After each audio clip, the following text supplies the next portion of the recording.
Hi everyone, welcome back to Island Life. Welcome to my new channel niche, the Wella Work from Home Mama. My channel is all about my journey as a work from home mama.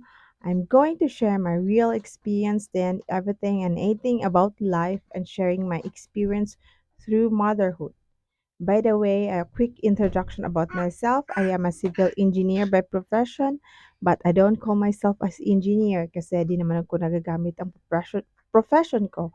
But I work in a construction company for 13 years as a quantity surveyor.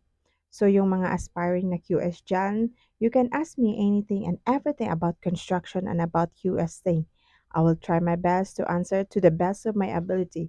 And also, I am an aspiring virtual assistant and a social media manager. I am hoping to transition into this industry, so thank you for being part of my journey so far. I hope you still join me to this new journey. Bye.